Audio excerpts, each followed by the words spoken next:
All right, Coach. Second time, playing an outside opponent, and another day where there was a really competitive baseball game. I thought. I mean, what was your takeaways just from today? I mean, it's just great to get to. First off, we got all 16 innings in, so that was fun. It's funny that practice mirrors all of our real games against Samford, and that it was just kind of a tight game that comes down towards the end, and obviously both of them. But just awesome. What a great facility this is. I know we got to speak about it when we were here in March against UAB at Rickwood, what the people here do with this facility, what MLB has done, Gerald Watkins, all the different people that are involved here. It's just a cool experience for our guys. And hopefully we garnered a lot from. I think we did, and that doesn't mean all of it's good. Doesn't mean all of it's bad. I just think there's a lot of learning things that happen throughout the day, and certainly a lot of things that are good, and a lot of things that you like seeing some dominance on the mound. You look through the day. You probably should give up less runs if you go 22 strikeouts to 6 walks, and 4 of the walks coming in the last 3 innings of the second game, which isn't quite up to snuff. But just I think a lot of things that we can kind of learn from. Some different guys got some opportunities. Thankfully, I don't think Blake's, when he rolled his ankle right out there behind the mound on that one play, he hit those 2 homers early in the first game. Don't remember exact innings per se, but thankfully it doesn't seem to be anything that's going to be too serious, other than they'll have nice little bruise and a lot of tape on that thing over the next couple days. It's certainly different evaluating a pitching staff when each guy's only going 1 inning compared to when we get into the spring. But I thought we saw a lot of good, especially I think 11 Ks just over the first 4 innings of the ball game today. Yeah, I mean, and the fact run shouldn't have scored in that first inning. I mean, Stubbs was incredible.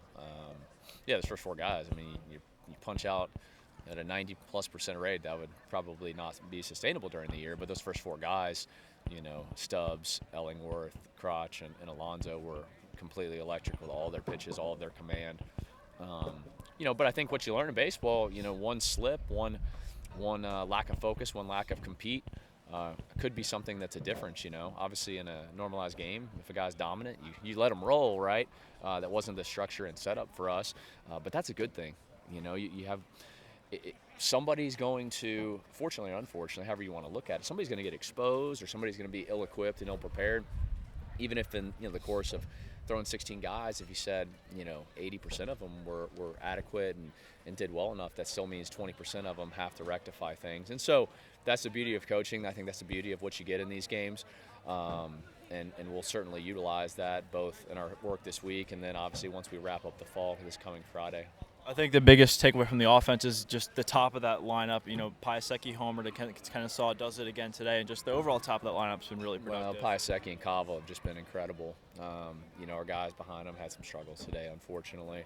Thought Drew Nelson, who got to start in the first game, we kind of took him out just because he was going to pitch in the second game, and he was tremendous on the mound too.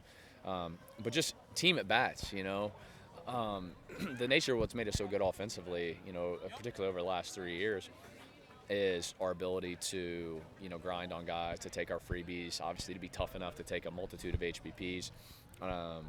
And so I think at some point we kind of got away from that a little bit. And as the game does, the game will punish you if you get a little bit selfish in nature. And I think we had that happen a little bit. Not something I'm worried about long term, but certainly something that we can comment upon at the time. But Piasecki and Cava, I mean, it's no secret. I've said it, and I don't say it just for effect. I think they're 2 of the best hitters in the country, and they certainly were reflective of that today and our other outside game against Kennesaw. Last week of the fall slate for you guys coming up with the last few inter-squad games, I guess. What do you want to see? How do you want to see your guys attack this final week of the?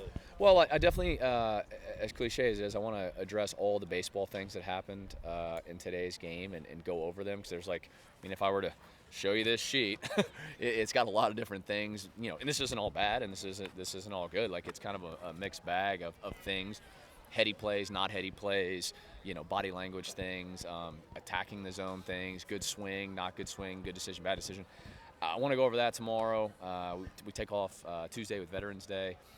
Have a really good hard practice on Wednesday. We'll also do our draft early in the week for the Trojan Bowl on Friday, and we'll make sure to get all those details out. Should be a great evening for it. I know it's cold today, but it will be 70 and sunny in Troy on Friday, whatever time we have the first pitch of the 5th annual Trojan Bowl. Appreciate it, Coach.